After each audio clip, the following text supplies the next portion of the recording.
Ever hear of human composting? This week, we'll take a look at a super interesting legislative trend relating to what you can do with your body after you die. Many states, including Colorado, Hawaii, Maine, New York, Oregon, Vermont, Arizona, have introduced legislation related to human composting. I'm Sarah. This is Bill Track 50 Beyond the Bill Number. Let's look into what this is and what states are trying to do. Human composting, or natural organic reduction, is an emerging and more environmentally sustainable form of death care. What's death care, you might ask? Death care is defined as of, relating to, or providing products or services for the burial or cremation of the dead. Common forms of death care that we're used to seeing are being embalmed and buried, or cremated, or maybe a Viking funeral out at sea. Burial can be problematic as embalming fluids can leach into the groundwater. Coffins use up natural resources, and the space required by cemeteries to bury people is expansive, and we're kind of running out of space. Cremation is done via burning fuels, a process that emits carbon dioxide and particulates into the atmosphere.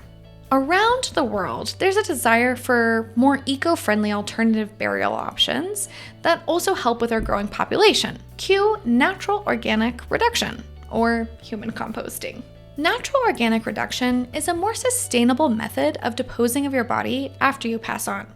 Recompose, a company in Seattle, is trailblazing natural organic reduction in the US as the first human composting funeral home in the nation. Katrina Spade, founder and CEO, invented a system to transform the dead into soil while earning her master's in architecture. Recompose's process, called natural organic reduction, dramatically speeds up decomposition. The process is started via the laying in, when they place a corpse in a steel, reusable hexagonal container, accompanied by straw, wood chips, and alfalfa. Then, by carefully controlling the ratio of carbon dioxide, nitrogen, oxygen, and humidity, they can convert bodies into roughly 2 wheelbarrows worth of soil in about 30 days. This ecosystem fabricates the perfect conditions for a class of thermophilic, or heat-loving, microbes that accelerate the normal rate of decomposition. There are low levels of chloroform bacteria, which are an indicator of biological safety found in the soil. This means that this soil could be used to grow plants or vegetables or spread out in nature, like ashes are today. Recompose states that for every person who chooses natural organic reduction over the conventional methods of burial and cremation, a total of 0.84 and 1.4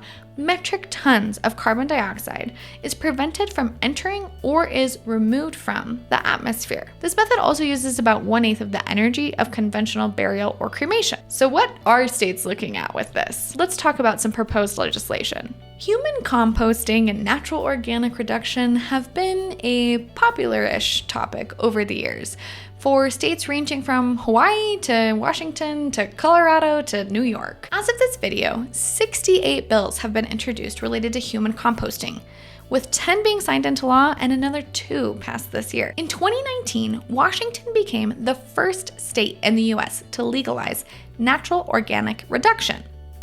The law took effect May 1st, 2020, and made it legal to compost human remains, as well as use a practice called water cremation. Colorado passed a bill, the Human Remains Natural Reduction Soil Law, and it was signed by Governor Polis in 2021. The Colorado bill authorizes human remains to be converted to soil using a container that accelerates the process of biological decomposition, known as natural reduction. The bill does not, however, allow for the soil of multiple people to be combined without consent, for the soil to be sold, or for the soil to be used to grow food that is meant for human consumption. Maine proposed legislation to allow green death care practices by alkaline hydrosis and natural reduction. This 2021 bill defined alkaline hydrosis as the reduction of human remains to bone fragments and essential elements in licensed alkaline hydrosis facilities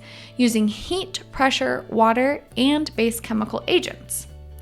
When looking for bills that specifically reference alkaline hydrosis, we've seen that there's been 103 proposed since 2021. Maine's first bill failed, but they tried again and passed one this year. Their 2024 bill allows for the treatment of human remains by natural organic reduction as an alternative to burial in a casket or cremation. Oregon had a 2021 bill that allowed for bodies to be disposed of by alternative processes, including natural organic reduction. It also clarified rules surrounding alkaline hydrosis, known as aqua cremation, and extends other funeral industry privileges and responsibilities to include natural organic reduction. This year, Arizona passed a bill defining and outlining alkaline hydrosis and regulations as it relates to alkaline hydrosis containers, facilities, operators, and vessels. The bill also discusses cremation, including procedures, definitions, and involved personnel like cremationists. A few other states, California, Delaware, Hawaii, Minnesota, Vermont, have all proposed legislation, but no luck in passing bills just yet. This form of death care is particularly intriguing to me. I've never liked the idea of being buried, and I wasn't aware that cremation was not as eco-friendly, but I also didn't really like that either. It's exciting to think that there's a new, more sustainable way of disposing of our bodies after we leave to leave room for growth and beauty.